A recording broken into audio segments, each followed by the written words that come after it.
节目开始上菜啦！记得订阅11点热炒店 YouTube 频道哦。11点热炒店。我就帮他垫了那个66000哦，但是过了很久，他完全没有提到这件事情，到现在依然是这样，一毛都没还吗？一毛都没有还。高中3年全部他的餐费啊什么都是吃我的，因为他就带着一个木刷手那你始终没有跟他确认你是不是国中那个欠我500块，我不好意思，你没有说出这句话来，我没有说出这句话。那你跟我讲，这个沈先生在哪里？我有其他的朋友去找他就好。没有，还有一个世界啊，你不要了解，跟你的生活圈完全不一样。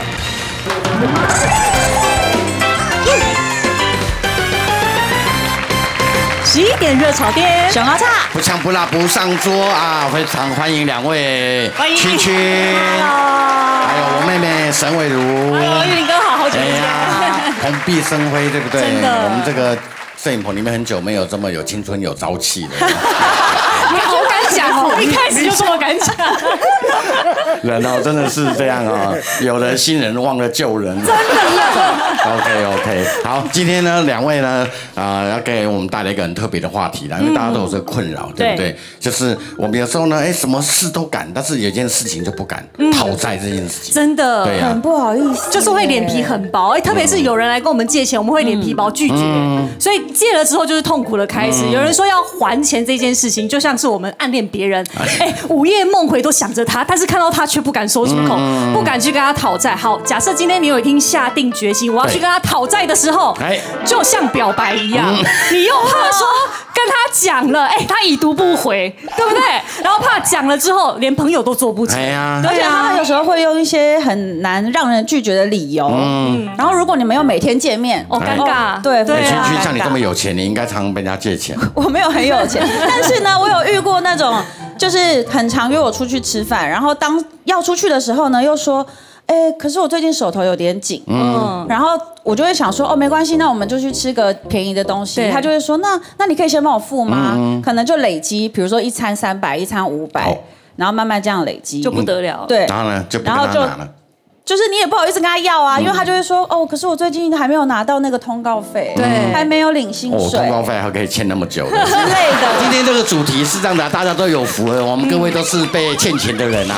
我们呢扣out3.0，让他们可以直接透过节目呢打电话呢跟欠你们钱的人直接要钱，直接讨债。对，来，我们各位这个债主们来介绍一下，来欢迎第一位白英哥，谢谢，陈佑熙，大家好，若琪。来，群群这边来介绍一下。林玉恩律师，厉害啦，齐妈。好，那么在扣号之前不免俗呢，要了解一下各位被借钱的状况啦。来，借钱的各种理由，理由太多了。第1条，各种投资当金主。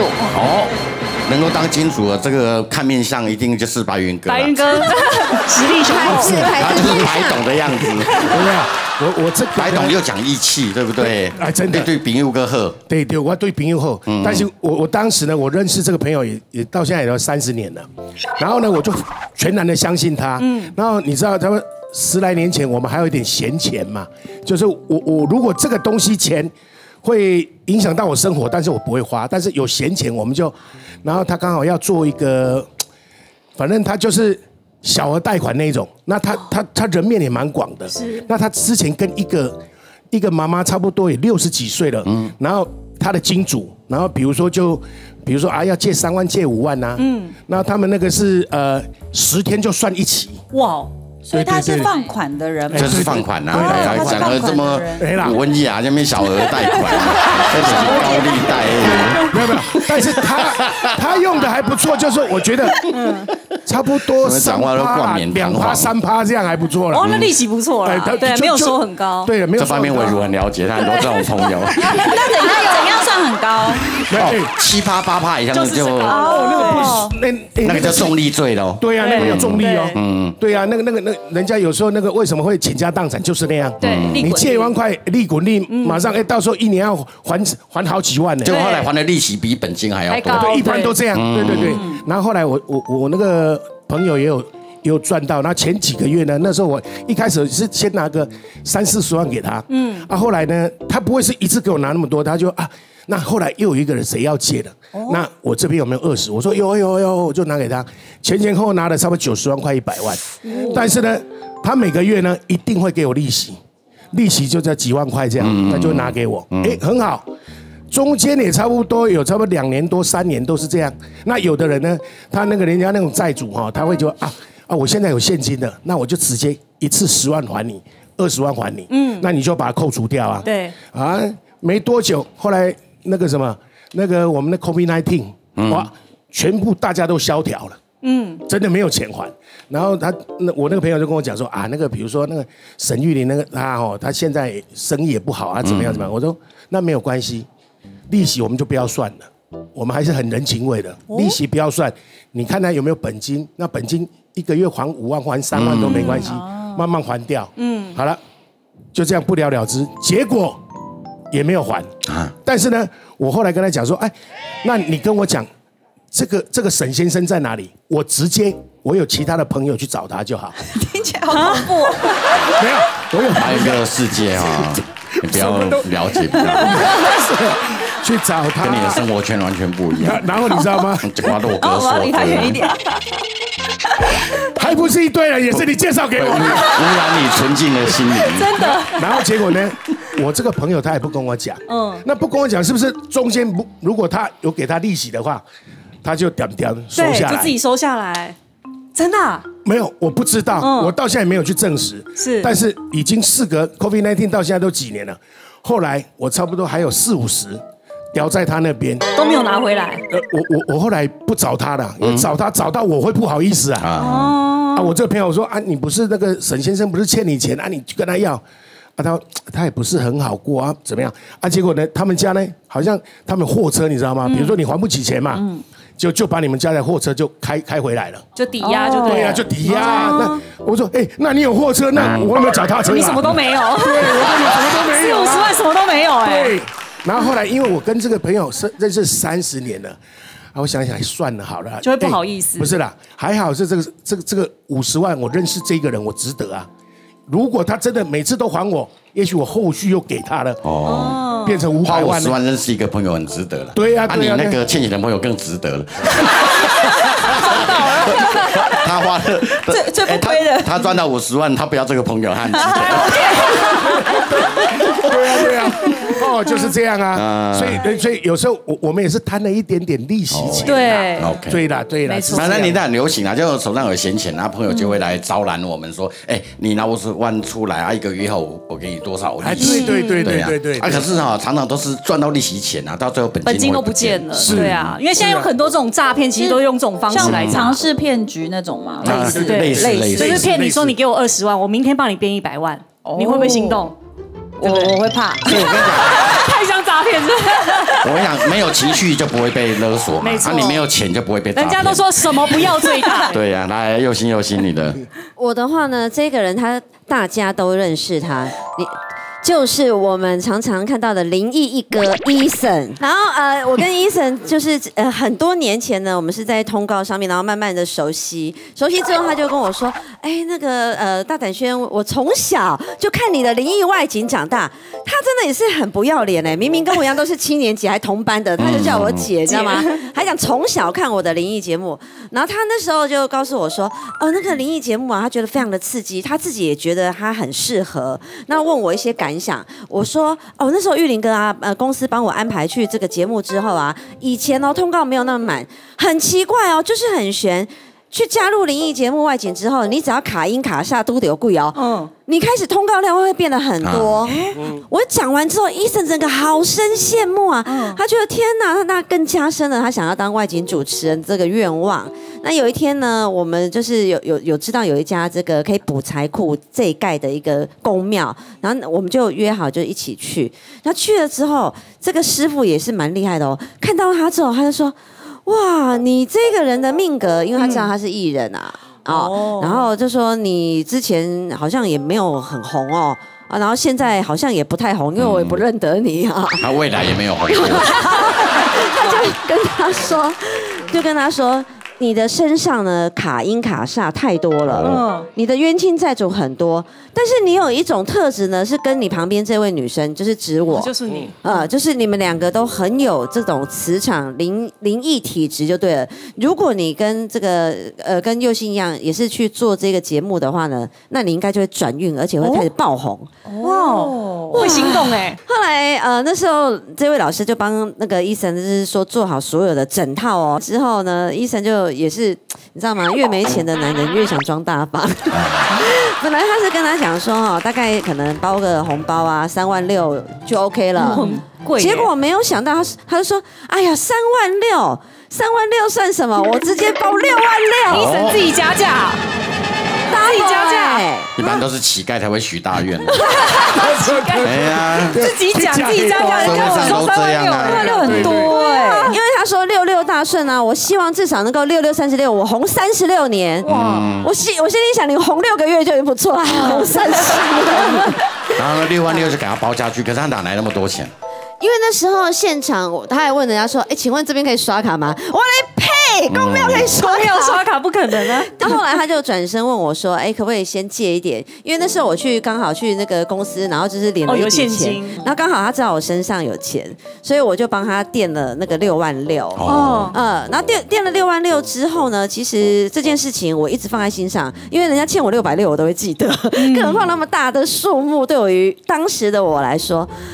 但是过了很久，他完全没有提到这件事情，到现在依然是这样，一毛都没还吗？一毛都没有还，他忘了吗？你有提醒过他吗？我曾经用明示暗示的，例如我就会问他说：“哎，你最近啊，我觉得你的通告量啊，还感觉还蛮好的，哎，那一家公庙好像很有效哦，很灵哎，我常常。”开天是到处都是，因为他后来灵异节目也接蛮多的，外景也真的，对，那6万6对他来讲完全不是问题。医生之后是真的还蛮棒的，你知道他后来还买房子吗？他买房子，我不知道，他没有跟我说过买房子。我后来我一直这样子跟他明示暗示的方式他也没有提到这个6万6的钱，到现在都没有提。然后之前我们常一起在这边上节目啊。然后我就看到他的时候，我真的很想马上把他变成临界的好兄弟。那不行，那这个看不下去。等一下我们第2趴的时候呢，我跟你讲，你就是打给他，我在旁边帮你忙。好，对呀，我也帮你站虾。对呀，哪有你这样？我的老板呢？玉林哥一定要出面。OK， 来。其实像这种真的有欠，他有欠你钱的话，你就直接传一个讯息跟他说，哎，那个医生上次的6万6什么时候要还给我？因为你们最后我们在跟法院要去提告的时候，最难证明的往往是他真的有跟你拿到这笔钱这件事，对，还有这一笔钱到底是不是借款这件事。因为很多人他到时候就说没有啊，佑星根本没有给我这笔钱啊，他要怎么证明？我根本没拿到钱，我干嘛？尤其你那个又是公庙的事情，真的很难举证。对，没错。然后也有可能他会说，这个6万6是之前，反而是他跟我借，我就是他只是还给我而已。所以你要先去证明说真的有这件事，所以你可以先软化的跟他讲说，那你最近什么时候有钱？那个金额要写出来。这种投资型，像刚刚白云哥讲的这种，就是你要他的利，但他要你的本。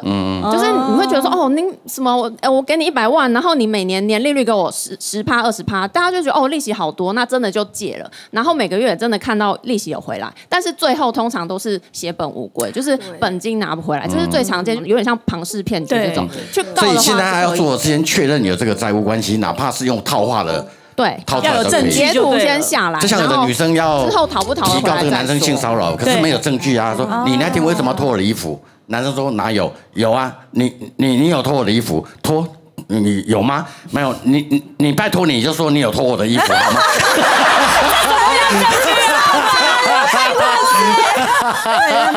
男生说你为什么一定要我说我脱你的衣服？你就说嘛，拜托你就说嘛，会死啊！没有啊，玉林哥都留证据。像玉林哥讲的这种，你要跟他说你那天怎么可以强吻我？然后男生就会说哪有，我只有脱你的衣服而已。很厉害耶！乱讲，我没有那么过分，我就只是脱你衣服摸你哪里这样而已。换句话说就可以了，对，就是这种证据，你就截图下来。所以套话这个不能太拙劣，先讲严重的，你不能打草惊蛇啊！你是不是想要弄我？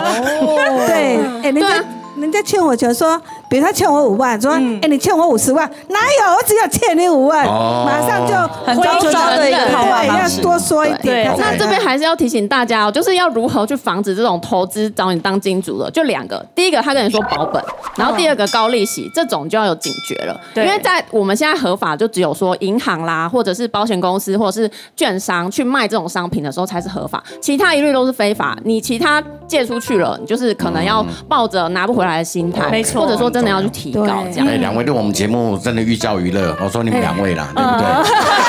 我以为您指我们两个人，不要以为我们节目哦只会这边鬼扯一些有的没的，很多那个很多专业很认真的。好，来，我们接下来第二个是没理由乱蹭一通，没理由乱蹭一通。好，若琪。我觉得这种东西最难搞，有实质上跟人家借钱，但是我这种朋友不是，他是从国中开始，他就在我旁边一直蹭我的那种。国中就开始蹭你，对，因为太早了吧？很早，因为我就是我国中呢，因为我个性强强的，所以大家会选我当总务股长。就如果我钱不见干嘛，我会自己补回去，或是请大家吃东西都 OK 这样。所以这个消息传开了，传到隔壁班，隔壁班一个人就过来跟我借钱，说：“哎，那个若琪，你可不可以借我500块？因为他回家没有车钱，他说我明天就拿来还你。”我说：“哦，好啊。”如果没有换，你再来班上找我。然后那天呢，过到第7节，我想说他怎么还没来？我去他们班上找他，他转学了。转学了，也太突然了吧？对，我傻眼，因为那个同学为了500块，才500块。有一种是他已经预知他要转学了，对他故意的，对，弄个500块也好这样。然后那个朋友是我完全不认识，就是隔壁班，我不知道。就像我们要跟一个朋友绝交之前，先跟他弄个5万块，先借个钱，然后再消失。对。然后呢，我上高中以后就莫名其妙，他好像跟我考上同一个高中，跟我同一班，又遇到了。对，然后很好，学校是念那个屏东女中，在屏东是最好的高中，对，很厉害。对，我想说，他表示他功课不错。对啊，然后那时候我看那个同学，因为我们国中到高中，大家都有点变化，就可能变高，会有人变漂亮什么。我看他有点像他，但我不确定。我想说，他看到我，他会不会过来相认我，还是什么？说，还你500什么？我就一直忍很久哦，就到高1第1学期，他就是每天哦，他带一个木薯芽手卷，然后呢，他就会到我旁边，因为我每天都吃鸡腿便当，他这样你鸡腿不吃哦，就擦了就吃，但是我是好吃的留到最后，他每次就先吃，可是我看他手上又拿木薯芽手卷，很可怜，而且他是整个学期都吃木薯芽手卷是可怜的那一种，对，是吗？对啊，就是那个假菜郎，就感觉这个手卷菜这样，然后我想说他配我的肉，我想说好，那我就忍着给他这样吃，可是因为通常这种人就是你会觉得他应该不是欠我500的，因为我真的欠我500，他不会这样对我，对不对？你就觉得这个同学应该不是当初欠我500的，这样高中3年过去，他每天哦，而且他很奇怪，他每天都喜欢下课就说，你要不要去福利社？我说哦好，去福利社。然后每次我买什么，我说你要不要买？他说不用，反正他都吃我的。因为我每次就这样吃的时候，我想说，跟他感情不错，因为他每天都说，要不要陪他去上厕所，要不要陪他去买东西啊？然后高中3年，全部他的餐费啊什么都是吃我的，因为他就带着一个木薯芽手卷。那你始终没有跟他确认你是不是国中那个欠我500块？我不好意思讲，你没有说出这句话，我没有说出这句话。然后呢？然后因为我到大学毕业以后嘛，然后因为我是大学在台北，他在台中，然后他毕业以后他就打给我说，他有个机会上台北实习几天这样，可以先住你家。我想说大家都是屏东的朋友，应该 OK。他也没有带一卡皮箱，他就带一个小包包就进来了。我想住几天怎么只有带一个小包包？他发现他化妆水啦、各种化妆品还有沐浴露全部都用我的。然后呢，这样1个月过去，我想说他什么时候要走？我不好意思问他什么时候要走，他突然就跟我说，老板要帮他加薪，他说第2个月可不可以续住？他说他实习就老板说他表现得很好，就很勤劳什么的。他说帮他再加薪，然后问我开出第2个月。我说那不行了，不行，因为我们那时候台北房租1个月是2万。我说你要说可以帮我出1万块。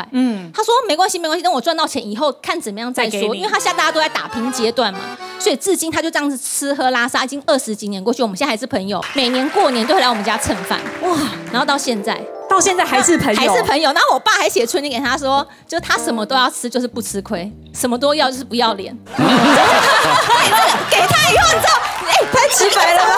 长辈说给他没有感觉，他笑翻了，他觉得太好笑了，然后他觉得爸爸也是读书人，我爸也是读书人，特别的人哦。他看着这个朋友这样长大喽，一路上也来我们家也没有伴手礼哦。他想说这样已经过这么久，我们都已经快40岁了，那从国中到现在一个伴手礼都没有。你这个故事是史诗级的，这么长，好适合拍一部那种气势恢宏那种电影，你知道吗？对啊，他等于就是脸皮厚，天下无敌耶。对啊，我还没喝过。对啊，你最终怎么确认他就是国中那个人跟你借500块的人？我问他说：“你那个是不是其实那个500块是你跟我借？”我终于跟他问这个问题。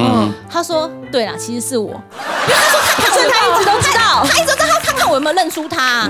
然后因为他说，因为他突然转学，是因为他们家好像突然妈妈发生什么事情，就突然回到家才知道要转学这件事情。他不是刻意的，我不知道他讲的是真的假的。他就说他也不是刻意的，反正他就是我一套理由来说服你。对，然后至今就是这样。OK， 哇，这个真的是很厉害。白痴的。好，来，接下来。第3条，周转不来，缺现金。好，来，起码讲到这个，我真的要讲出来。我这借钱哦，自己的亲人最难，穷拍退，你知道不？对，我女儿她就是我给她一栋房子，然后你给你女儿一栋房子，对，然后期间还有贷款100多万。那她有一天跟我讲，我说100多万你付我房子给你哦，但房子大概现在1000多万。我就她说妈妈，那我还有100多万，叫我先借她100万，她还清贷款。他才要再去借500万出来，那这100万大概112年借的，然后这个说，琪琪，你们那天叫我转100万，哪有？那我没有跟你借过钱哦，没有，我没有跟你借钱，他忘记了吧？他不是汇款记录，我有对啊证据，对啊，因为我本身我就是没有在用钱，我的钱都放在那边，他那边，然后他自己转到他的账号去还，你的钱都在他那边。对，然后他就转出去，我都说那你查一下，我就没跟你借，叫我查什么？他就查，死都不要查。皮一兵呢？这样他不是他真的忘了，然后我就吵架，每次吵到天翻地覆，吵到黄灯会受不了了。他竟然就很可怜说，母啊，我看你这条钱啊，卖搞我模特啊，我想啦。你讲模特，我模大概面红耳赤，我讲我模中风，你卖个改特啊，讲。你不给我中风，我就可怜了。我一个月给你领3万5哎，你知道100万我要存3年呢。哦，我说那这样的女婿，你是好女婿，你私底下还我。哦，我没急哦。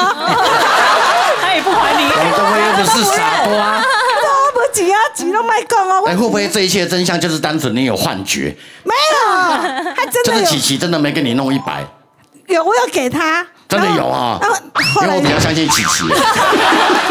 然后后来我儿子出面，我儿子就说：“你跟妈妈这样吵，再吵下去哦，很烦呢。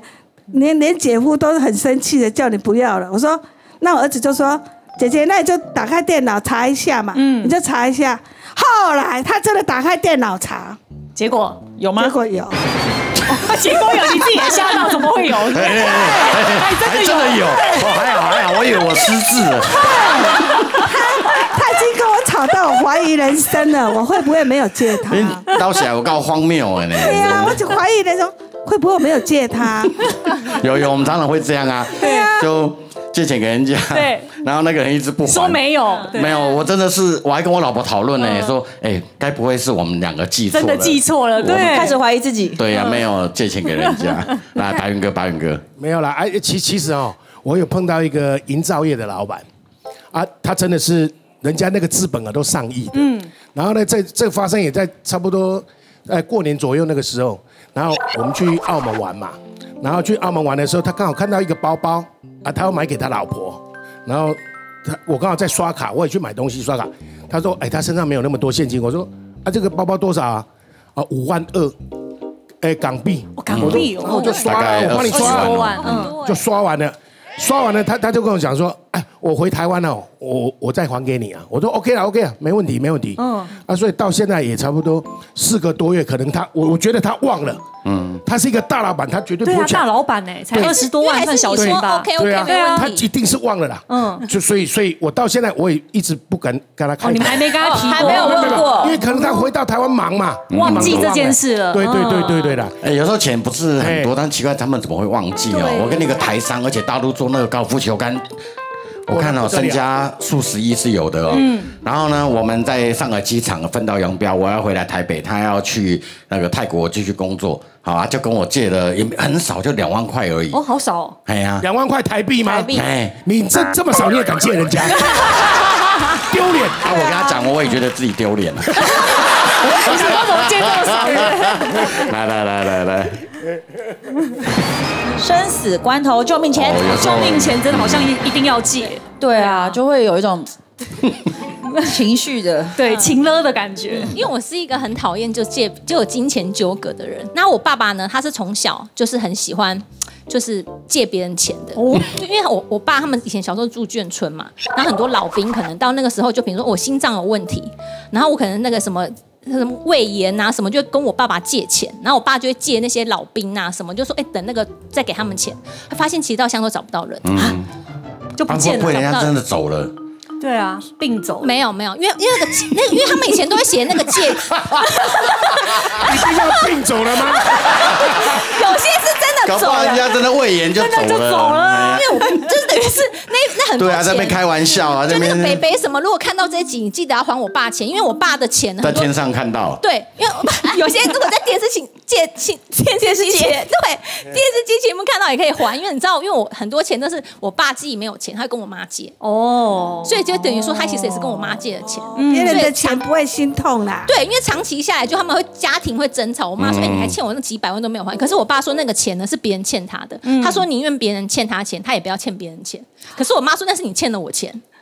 对，就是一个家庭纠葛这样子。我是有碰过那个啦，跟我讲的好像快死掉了，对，反正心肝脾肺肾都出问题了。那次我借了8万哦，还蛮多的。想说这个当医药费，这么多年的朋友，对啊，医药费这个不出手呢，说不过去。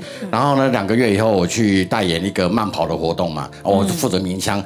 砰！哇，后面一堆人哦，人潮汹涌的，然后我就看到小蔡，你不是快死了？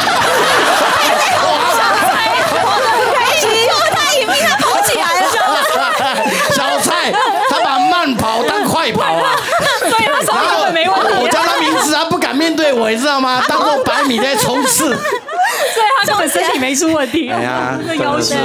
好，这个刚刚讲说要开放给大家扣号讨债的时间呐，没错，这个时候就已经到了。好，看他能不能成功的把原本的债务拿回来，对不对？那也是一个很开心的事情啊。来看看谁会成功。那我们就先从谁开始好了。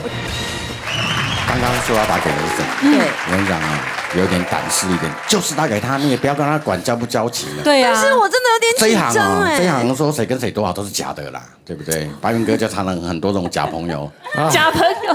对呀，没有人对你真心。最假的就是沈玉琳了。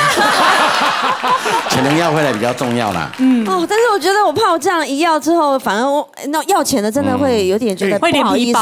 对，但是6万6看清楚他这个人。对呀，我不是常讲那句话吗？你那个朋友跟你借钱了，你如果借给他，你钱跟朋友会一起不见了，对不对？你跟他要回来，顶多就朋友不见了。至少钱回来，至少钱回来，也是。而且朋友这么多，你还有我们啊，为什么一定要跟Eason好？对啊，对不对？来，快点打假，来给他几万，6万6， 6万6。 OK， 他会不会只还给我6万6？不会啊，最近有赚一些钱，而且他有房子在内湖，连花莲又在买了。好期待！你就去他们家住，你就去他们家住。哎，有吗？喂 ，Hello， Eason， 喂，听得到？阿轩，好久不见。哎，什么好久不见？你那个上次才见过啊！你现在现在要做什么？你等一下录影吗？还是？我刚到那个东区这边，然后刚停好车。哦，你今天要在录影就对了哈。哇，好羡慕哦！你通告很多耶。对呀，哇。有的时候忘的时候，天天要录啊。天录，才连录了4天的外景。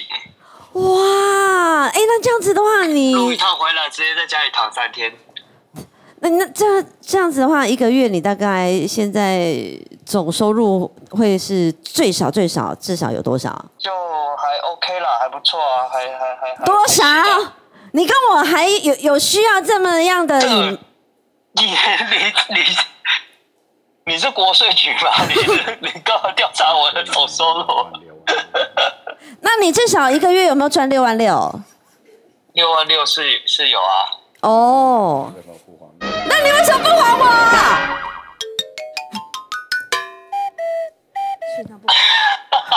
对啊，不是那个钱我不能还，为什么？那是我的发财金。那是我的不是因为我当时在那个庙的时候有许愿，那当时那个6万6就是我的发财金。那如果我当时许的愿望成真了以后，我才想说我要去还愿。然后我再把发财金就是连本带利的还给你这样子。我觉得我现在运气就是没有像以前那么好了啊。我觉得我好像被你借运给借走了。我觉得你这样子不 OK 耶。没，我那个是等于说是自己求来的啊。就是你那个时候拜的时候，那个心术不正啊，你要很诚心的啊。你这样子的话，我们之间这样朋友的话，就真的很难讲话了。我觉得我跟你没有办法说话。我这边刚好，我刚好今天身边有一位大哥，他的背景我告诉你会吓死人的，你不要怪我。你真的不要。哇塞！有必要搞成这样子吗？你有叫什么？你叫医生的哦。怎样？医生啊！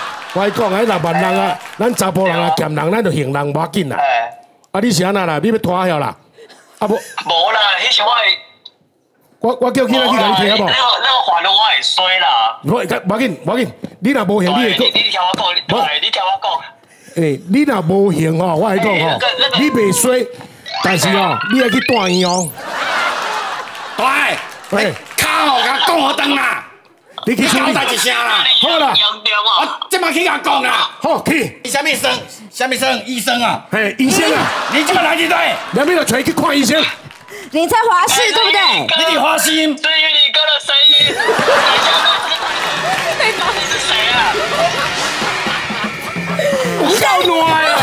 好，你们不要冲动，不然就是我按期啦，好不好？6万6，我猜36期。你36期，太久了吧？安尼快讲，甲伊拍过共36站。对，共36站。你不是买房子了吗？医生，你不能这样啦！那个当时啊，那个发财金有帮你助运，对不对？对。啊，如今你也过得很好，你应该加码，要我是你的话啦，6万6嘛，我就变成66万，来谢谢佑星当年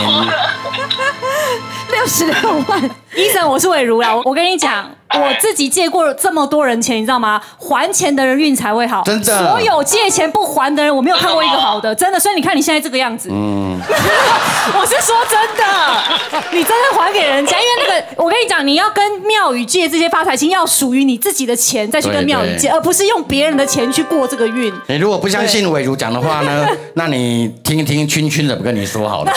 我觉得那个66万36期可以接受。你们现在是讨债集团是不是？我们就是。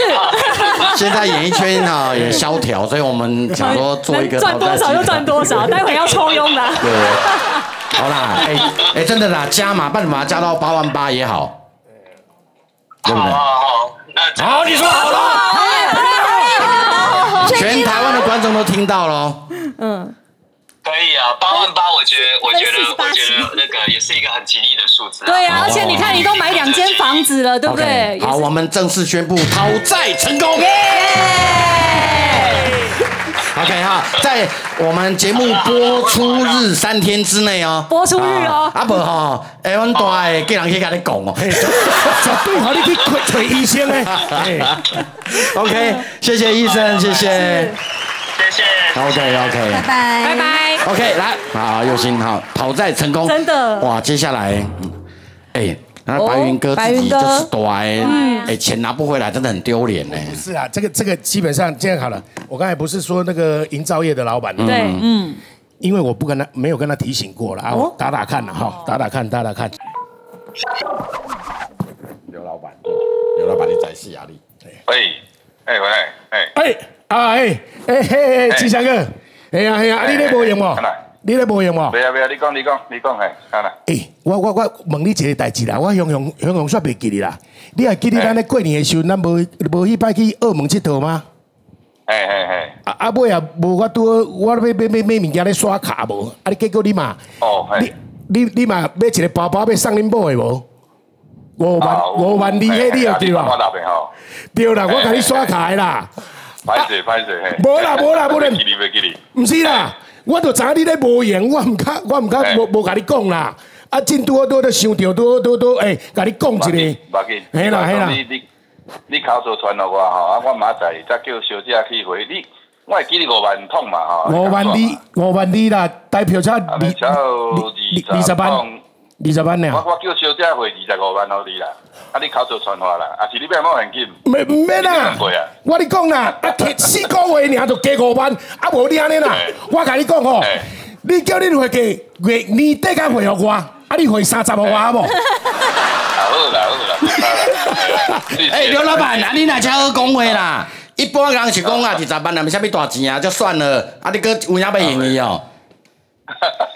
袂啦，你陪我加你2倍就好啦。哦，好啦，好朋友，好啦，好啦，好，吉祥哥，拜拜哦。OK， 拜拜。刘老板，谢谢啦，阮咧录影啦，歹势啦。这摆全世界拢知影你欠伊几亿20万。好啦，谢谢啦，拜拜。拜拜。拜拜。哎呀，那做饼干很棒哎，他就是忘记而已，他真的就是单纯忘记。对，因为大老板不太可能会这样欠。人家对呀，人家那个啊，但是你看，你借那个大老板2万，你真的很丢脸。我打给马国碧，你等一下，马国碧好不好？大家都知道哦。等一下，马国碧有怎么欠你钱？不是啊，就之前他不是10年前那时候，然后也不是，他也不是欠我啦，因为他不好过，然后我就说马碧，那这10万你先拿去。哇，你人很好哎。马国碧，你知道马国碧是谁吗？不是马国贤哦。知道。我顺便跟他讲一下好了，我直接难得来嘛，直接就弄了。你要跟他要多少钱？没有，他还差我5万。那不多了耶，原本是多少？10万。哦。哎，今天新闻说嘛，博碧赌博赢了50万。那个骗人的，骗人。是不是在忙？在文哥。哎，B 哥，啊，你有没有在拍戏啊？没有，等一下。啊，待会要拍戏啊？是啊。哎呦，啊，你要去演恶搞的吼？哎呀，好啦，哎，我讲啦，那个什么，最近一堆人都在弄你的东西诈骗吼，那个都骗人的啦，对不对？对啊。哎呀。对啊，然后一堆人跟我要钱。哎呀，有人跟你要钱哦，啊，那你这样讲，那我就先讲出来了。哎，那个毕哥，你还记不记得10年前的时候，你刚好不好过的时候，我不是拿了1本给你吗？对啊，我知道啊。啊，你后来陆陆续续有还我一半嘛？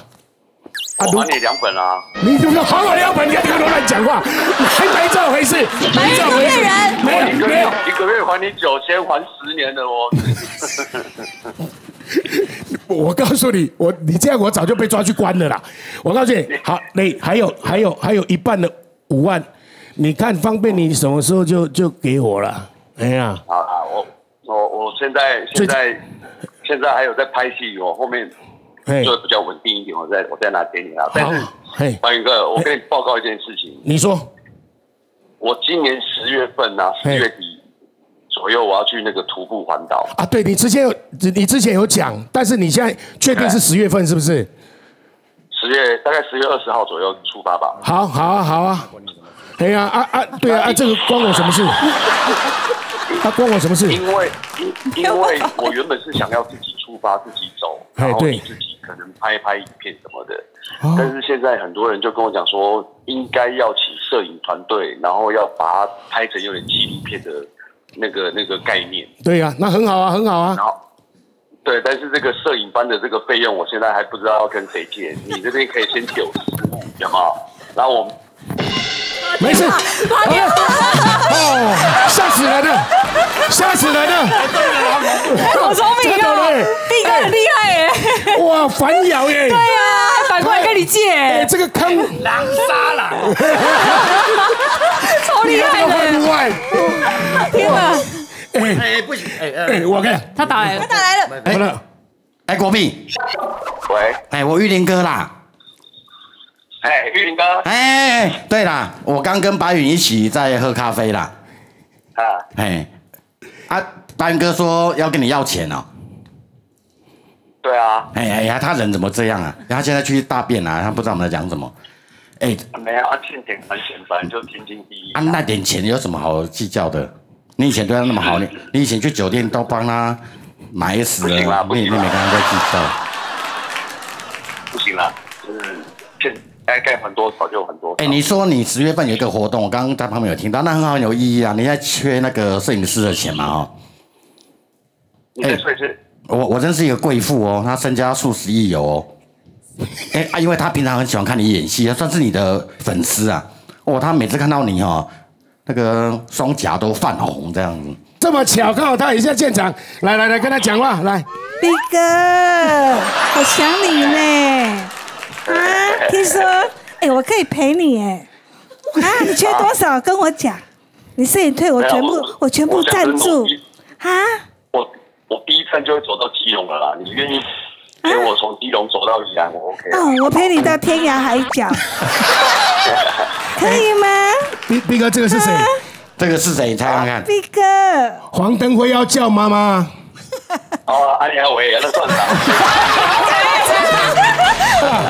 好了，祝你那个这个环岛顺利哈，圆满成功哦。OK， 好，拜拜。最后一通来，若琪，你要打给谁？我要打给那个永远叫我挡一下的那个同学，就借500块的那个，是从国中到现在，对，到现在累积这样20几年，我觉得应该有10万块，这么多。对，你要把自己讲可怜一点哦。好，我想你。挂掉！先挂掉，怎么？你就跟你讲，你不如turbo 一点，你就直接跟他讲说你要跟森达离婚了，净身出户。对，就用婚姻换情了他。对，你1毛钱都拿不到。对，因为森达自己都负债200万了，所以你没有负债就都这样净身出户了。所以现在急需要钱。你说你现在身上没钱，你也没地方住，然后没饭吃，对，肚子里面还有小孩。OK， 好。所以那10万很重要，救命钱。喂，小，你在干嘛？怎么了？没有啊，我要跟你讲，就是因为我最近，我说就是我要跟你分享，我最近感情不太顺，就我跟森达要吵架。感情？对啊，你跟森达怎样？就是最近就是我们之前不是要做小孩子嘛，然后后来就一段时间一直在争吵嘛，然后那个金钱一直就是因为要用这个小孩子也花蛮多钱的，然后你也知道森达都一直 AA， 对，然后搞得我们就是经济压力很大这样，然后所以我们最近就说好可能会协议要离婚这样子，对，明天就这么严重？对啊，明天就要签了这样。屁吧，真的还假的？然后对啊，玉林哥说要当我们公证人这样，然后所以我现在就是因为我们要做那个小孩，我还要给那个诊所还差10万块这样。对啊，所以我想说10万。对啊，我想说，就是这20几年来，我也待你不薄，这样你这样吃喝用，你这样吃喝用的这样，我觉得差不多有10万块啦，对不对？可以嘛？我真的有到10万吗？我觉得这个金额好像，你是怎么算的就是这样子累积吃东西，我都没有让你出过半毛钱。不然，我跟你说，就是东西我们也不要伤感情啦，就是不然你列一个明细好了啦，然后你看有哪几，你列一个明细啦，我看是有哪几样，然后你知道我公司的传真嘛？你就把它寄过来，然后我一样一样对，就是我有欠。如果是我没有圈的，我觉得那个可能是你自己想太多。好啦，不然要不要？我觉得就是这样子，大家一口价有点这样子，有点模模糊糊的啦。你知道那种亲兄弟明算账，还觉得那不然你觉得多少？1万可以吗？那你就列一个明细啊，因为这个金额是跟我想的是有点落差啦。1万还有落差？不然你觉得多少？就是你知道我是个很有想象力的人，可是这个已经有点超乎我的想象喽。好，既然你这么难沟通，对，我找大哥。既然你这么难沟通，我们现场有一个大哥，他过来跟你说比较好。怎么了？什么事？姓什么啦？姓陈。陈小姐，你好。陈小姐，你好。你好，你请问？我叫塔口的啦，塔口你知道？你吗？姓什么？姓陈。陈小姐，我真拖呀！你好，你好。